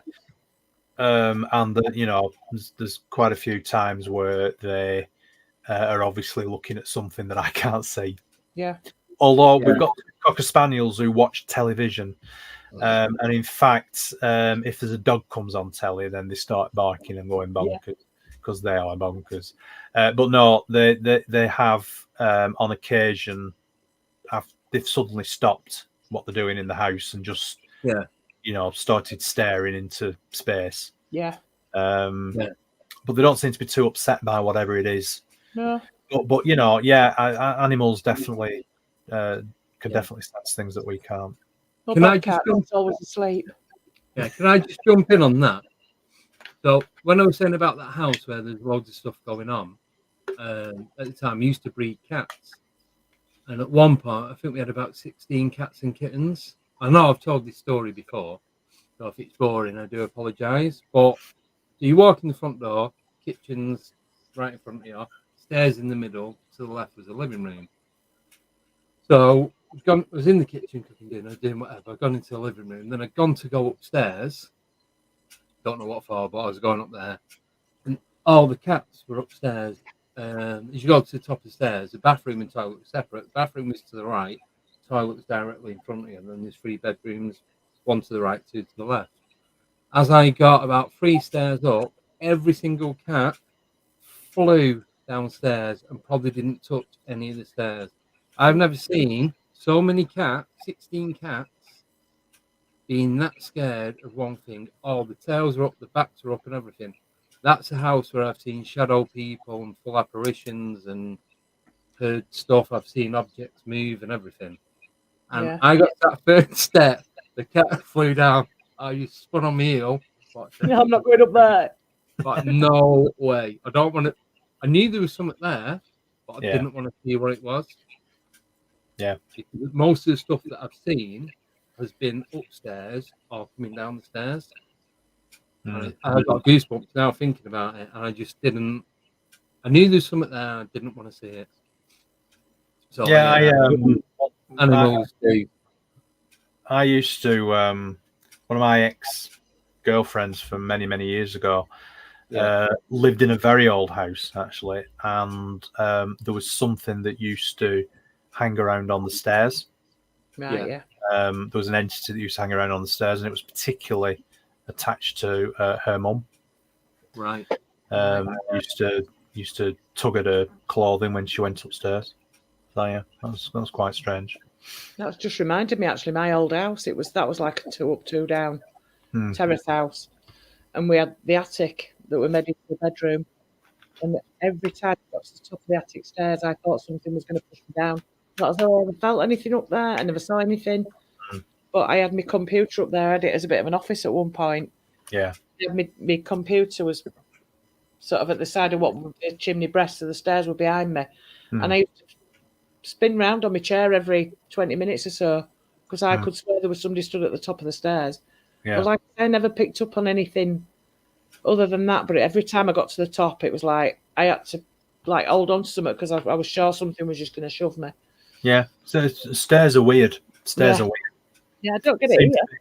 Yeah, no. Well, I don't get it here because the stairs are new. They're not part of the original house. So, but no, stairs are. It's probably because you get a lot of people going up and down stairs when they live in the house, don't you? So whatever it is might be retracing its steps and doesn't like people being in the house and using the stairs. I mean, you don't know. So. Yeah, I've had a couple of places where I've lived. I've had encounters that have involved stairs. So that's it. Yeah, I'll go into it deeper some other time. So perhaps then try speaking in German. So you need to talk to your piano in German. 9. That's about all I know as well. And Dankeschön, and that's about all. Yeah, I know that. That's it. But no, interesting. It might be a German ghost. Who knows? You don't know what language ghosts speak, do you? I mean, no. Do they speak the language they had when they were on the Earth plane, or can they speak a universal language? Well, I mean, the English language has changed, hasn't it? So much over the years. So much over hundreds of years. I mean, if you went back 200-300 years, you might struggle understanding what people were saying because they use different accents and different phrases and all sorts. So. It's come full circle, really, because I can't understand most people anyway.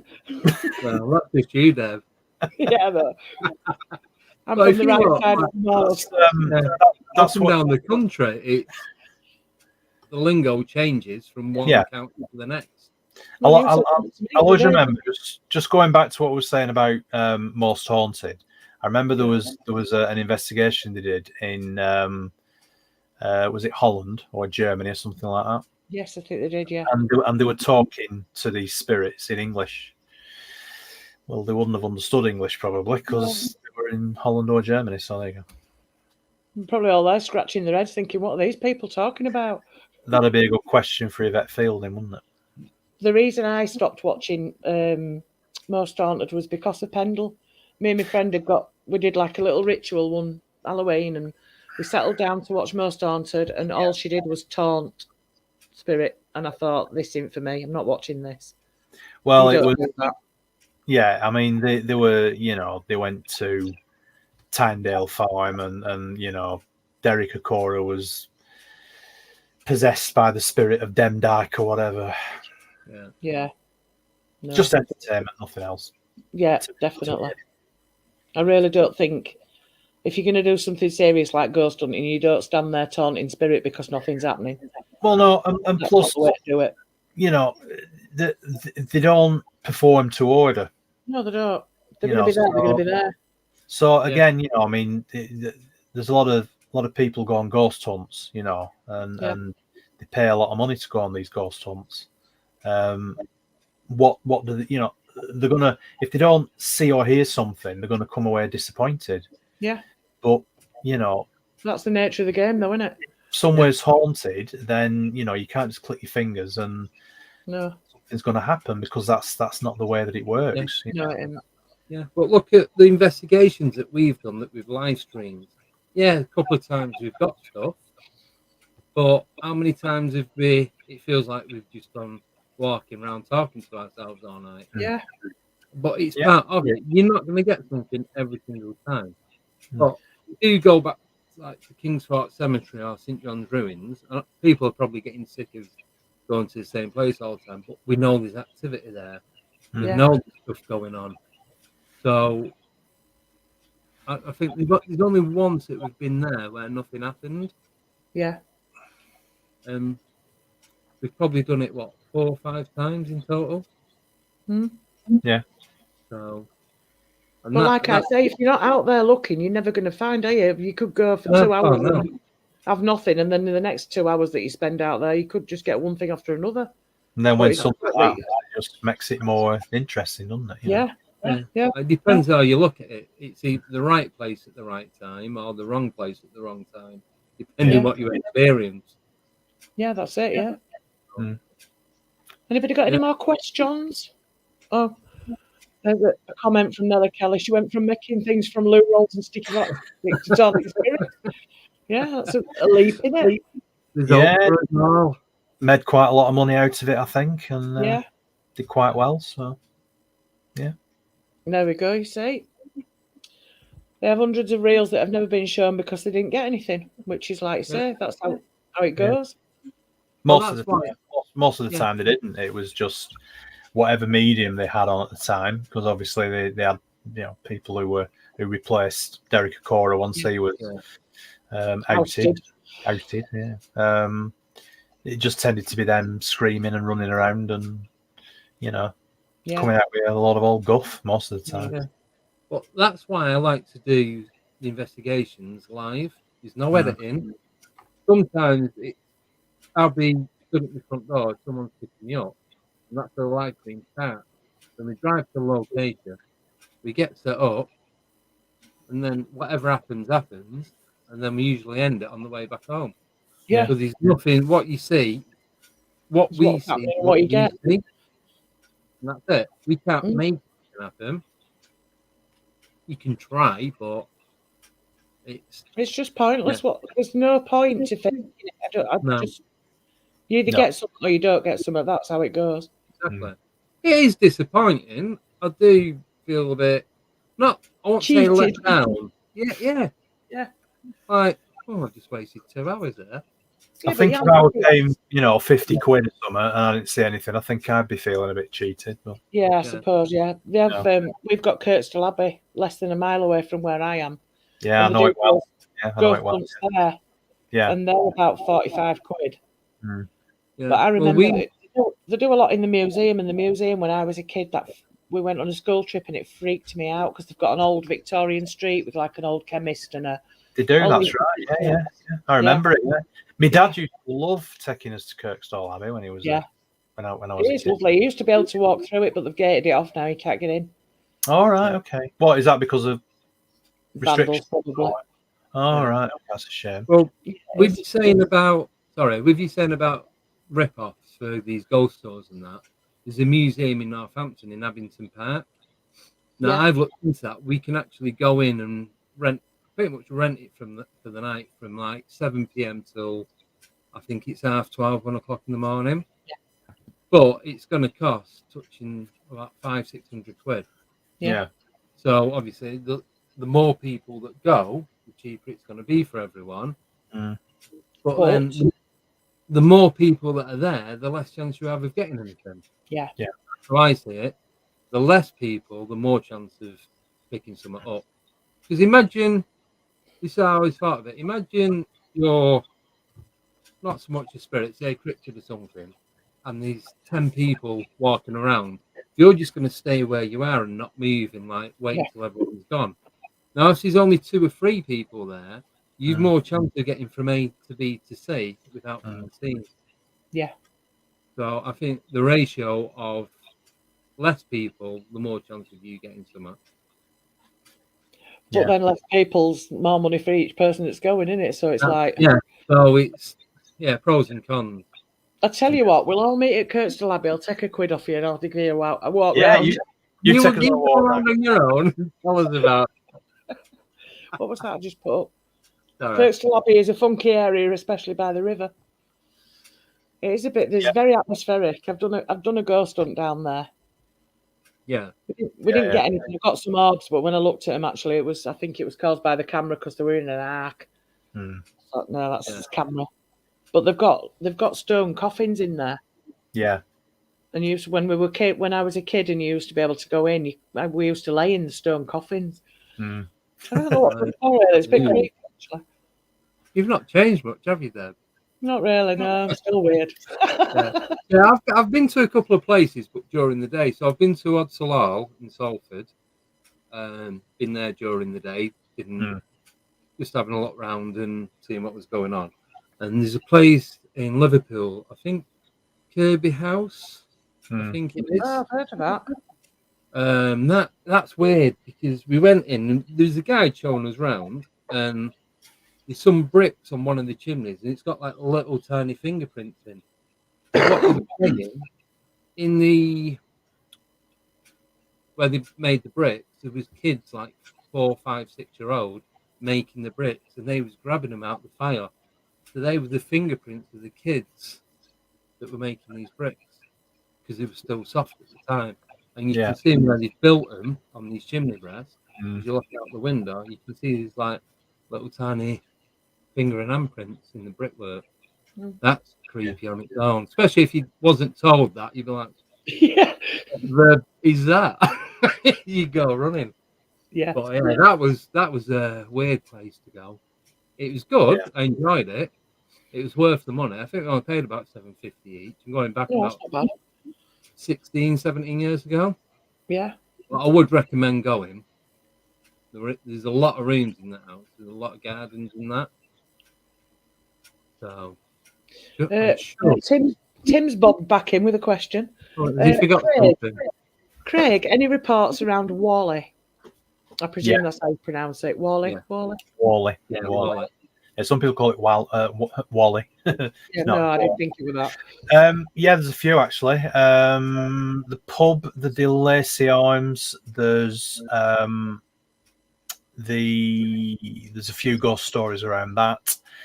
It's to do with a coach, I think, a horse-drawn coach. Ooh. I can remember. There's quite a few about the abbey. So there's the ruins of an abbey at Whalley. It was a Cistercian abbey that was dissolved by one of the ones that dissolved by Henry VIII. That's the same as Kirkstall Abbey, Yeah. So same time. Yeah. There's a lot of stories around ghost stories around the abbey.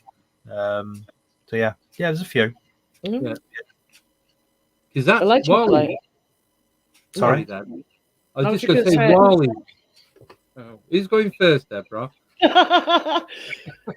I was just going to say Wally's like right out in the sticks, isn't it? It's like it's on its own, really. Or is it not now? No, not really. It's sort of in between Clitheroe on and Preston, on the road to Preston. Right. But no, there's it used to be. It did used to be. I'm going back about 20-25 years. Yeah, there's been a lot of house building recently. It's all because there's the village of Worley and another little village called Barrow, and then there's Clitheroe, and it's literally all one big village now because they've just built. Is it Rochester or something? Is that round there? Ribchester. It's quite close to Ribchester. Yeah, which was a Roman fort. It's an interesting place to go. Actually, they've got it was a Roman fort. They've got a museum because all the archaeology they've done. They've dug loads of artifacts up and that because it was quite a big Roman garrison because it's on the river Ribble. And there was a bathhouse there. They found the ruins of a bathhouse as well, which is really interesting. So yeah, that's an interesting place to go if you're ever in the area. Yeah, big Roman museum there. Tiny little village, massive museum. It's mad. Yeah. Weird. No, I was going to say apparently there's from Kirkstall Abbey to Leeds City Varieties. There's supposed to be a tunnel that runs all the way through. Yeah. There's rumours of a tunnel that runs from Worley Abbey to a place called Sawley, which is near here, and that was like a smaller abbey. You can still see the ruins of it, and again that was ransacked by Henry VIII. But there's rumours of an underground tunnel that goes from Worley to Sawley. Yeah, to help the monks get away. Yeah. Oh, Tim says Worley is the centre of the British Isles, not counting the outer islands. I didn't know that. Near enough. It's allegedly a place called Dunsop Bridge, but that's very close to Worley. So it's actually a field just outside Worley. Apparently, that's where the geographical centre of the British Isles is. Yeah. Right. So before we go, because we've got about 4 minutes, 4.5 minutes left. What was I going to see? He's put me off now. I was going to say to you, apart from the book, what else have you got planned for the coming year or so? Just carry on with the podcast. Get as many good guests on there as I can. Dunsop Bridge. Yeah, that's it. Just get as many people as I can on the podcast. Get the second book finished. Yeah. Craig, pull your finger out. Yes. Let us know when you've done it. I will. And that's it really. I'm not I'm always talking to people. I'm always on the listen for good stories. I'm always doing research. I do quite a few, sort of things like this for other people and podcasts and live streams and stuff as well, which is always great to be invited on. So, thanks for having me. No, thanks for coming. I enjoyed it. And just seeing what this year brings. Because you never know. You don't. Well, you're welcome to come back anytime. Yep. So, I should have got a picture of that and put it on. There's the book. Well, it's on Amazon. It's on Amazon. I can vouch for it. It's a bloody good read. Yeah, what I'll do... Just put my name in. Yeah, what I'll do, I'll get a picture of Google and I'll stick it on the website if you want. Yes. Okay. Yeah, cool. Thank you. And then I'll do a link to Amazon as well. Yeah. Oh, there we go. Sharon's saying, Craig, please come back with updates on your home, please. Yeah. Okay, I will do. Yeah. If anything else... everything that's going on. I will do. Well... I'm going to put it in the book. I'm going to put a chapter in the book that I'm writing at the minute. So any updates will probably be going in the book. I'm sure other things will happen. I'm sure. Should we do a count from tonight to see how long the piano lasts? before it's turned into firewood. I don't want to get rid of it. I genuinely don't want to get rid of it. I really like it, but there is just something about it that's... that you don't like. There's something about it that's leading towards you making a coffee table out of it. That's it. Or it's going in my wood burner. Yeah. When I run out of coal. Rosewood, that'll burn for a while. It's hard wood, isn't it, rosewood? Yeah. Oh, it's beautiful. It's really nice. beautiful Oh, yeah, we'll have some pictures of that. Yeah. No, I will do actually. I'll put some. I'll put a picture on my website because I've got a website as well. If people want to have a look, it's easy to remember: www.craigbryant.co.uk. Right, lovely. We'll put that on the bottom of this as well. Okay. Yeah, I'll stick that on with the book. I'll do a link to your website. Yeah, if you do burn it, you'll hear all the little tiny screams coming out of it. Probably will. Just to mess you up even more. And there's a link to the podcast as well on the website. Yes. So I'd really love feedback from people about what they think of the podcast and the book and everything else. I'm always happy to hear from people. You can email me through the website, and always happy to hear from folk. Lovely, smashing. Well, thanks again for coming on. It's been brilliant. We've really enjoyed that. Thank you. Thanks for having me on. Thanks for all the questions. I'm sorry I couldn't give definitive answers to everything, but that's the name of the game, isn't it? It is. Yeah, you're right. Well, thanks for the questions anyway. Yeah. Would you want all the answers? I'd have nothing to investigate.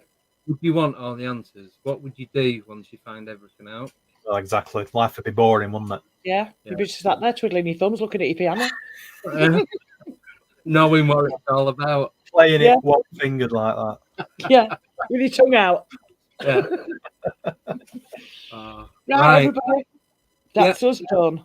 Yeah, thanks to Joe for doing the moderating. Thank you, Craig, for coming on. Thank you, Deb, for doing what you do every week and the million phone calls today because my phone broke. You're welcome. I said to Gavin earlier, I went, it's like having an annoying little brother that you're not actually related to. And his phone doesn't work. Yeah, that's another story. I know. Right, don't go anywhere because it's something I need to show you both. I just want to see what your thoughts are on it. Don't worry, it's not rude. It's all legit. So thank you everyone for coming on. We'll see you. Going back to our original time of 8 p.m. Yeah. As of next week. And to be honest with you, I don't even know why we went to 7:30. I can't remember. We're both trying to work it out, and we don't know why it went so early because we're just rushing around trying to get something to eat before we come on. So 8 o'clock is a bit more chilled. So who have we got next week? Ask me because I know. Who have we got next week, Deborah? We've got Kaz Clark from the Penchurch incident, UFO incident on next week. Penchurch. Yeah. Welsh. 2016, February. Yes. Yeah. So, right. Good night, everybody. And thank you all for joining us. And see you at 8 p.m. next week. Yes. Bye-bye. Bye. Bye.